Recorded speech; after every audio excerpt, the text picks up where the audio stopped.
For our fifth and final example, we're going to multiply and write our answer in the most simplified form, where I have the square root of 5 times the quantity of 4 plus 3 times the square root of 50. Let's see where this goes. So let's multiply our square root of 5 times the 4, and that is going to give us 4 square root of 5. Okay, positive times a positive is a positive.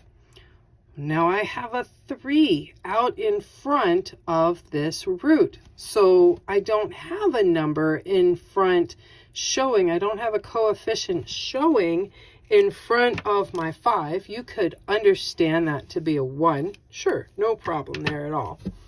So big 1 times big 3, well, that's just 3. And then square root of 5 times the square root of 50, those are both inside of roots. So we multiply 5 times 50. Okay, so my 4 square root of 5, it's going to stay. But now I have 5 times 50, and 50 is a composite. So let's see where it comes from. 50 comes from 5 times 10. 10 comes from 5 times 2. So that tells us that I have a bundle of 5s, great, but I have a leftover 5 and a leftover 2.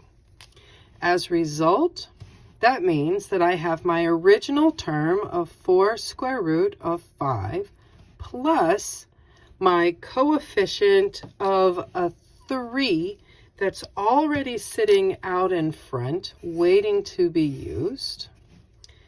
But now I also have this bundle of 5s times a leftover 5 and a leftover 2. Let's finish this up. So I have 4 square root of 5 at the front plus this 3 times 5 in front of the root, which creates a 15. And then inside of the root, I have another little bit of multiplication, 5 and 2, which makes 10.